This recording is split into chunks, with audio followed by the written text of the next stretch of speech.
எடு கிடக்குறேன்னு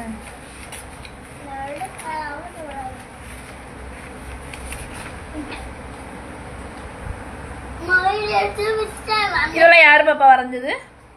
இதெல்லாம் இதெல்லாம்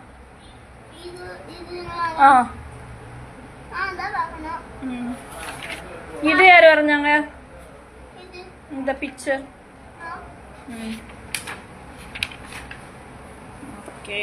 எனக்கு தெரியுமா இது எடுத்தேன் போன மாசம் ஒருத்தங்க அம்மாட்ட பேசும்போது சொன்னாங்க, பார்த்துக்கோ பாப்பாக்கு நாலேஜே இல்லை, அதனாலதான் நீங்க வந்து திரும்ப எல்கேஜி போட்டிருக்கீங்க அப்படின்னு சொன்னாங்க, பார்த்துக்கோ. பாப்பாவை எதுக்காண்டி அம்மா வந்து திரும்பவும் எல்கேஜி போட்டேன்? நான் என் பாப்பாவை எதுக்காக திரும்பவும் எல்கேஜி போட்டேன் அப்படின்னா, என் பாப்பாக்கு ஏஜ் ஆகல. ஓகேங்களா? என் பாப்பா வந்து 2021 அக்டோபர் 30. ஓகே.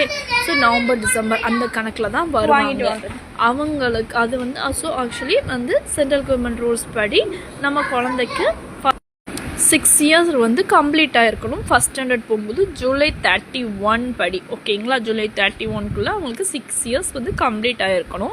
அதுதான் ரூல். ஓகேங்களா? அதை கணக்கு பண்ணி தான் நான் என் குழந்தைய திரும்பவும் நான் அவளை வந்து எல்கேஜி போட்டேன். சரிங்களா? ஆனால் அதை கொஞ்சம் கூட புரிஞ்சிக்காம உங்கள் குழந்தைக்கு நாலேஜ் இல்லை, அதனால தான் நீங்கள் திரும்பவும் எல்கேஜி போட்டிருக்கீங்க. என்னங்க பேசுகிறீங்க நீங்கள்லாம்?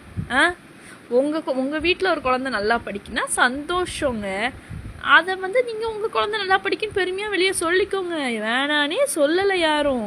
அதுக்காக என் குழந்தைன்னு இல்லை, யார் குழந்தைய பார்த்தோம் குழந்தைக்கு நாலேஜ் இல்லை, சரியாக படிக்க மாட்டேங்கிறாங்க, ஹோம்ஒர்க் பண்ண மாட்டேங்க. ஒவ்வொரு குழந்தைக்கும் தனியாக ஒரு டேலண்ட் இருக்கும். சரிங்களா? ஓகேவா? அதனால் இனிமேல் இன்னொரு குழந்தைய பற்றி இந்த மாதிரி பேசாதீங்க. இதை மோஸ்ட்லி பேசுறது லேடிஸ் தான் பேசுகிறாங்க. ஸோ அதை வந்து இனிமேல் கொஞ்சம் அவாய்ட் பண்ணிக்கோங்க யாராக இருந்தாலும். சரிங்களா?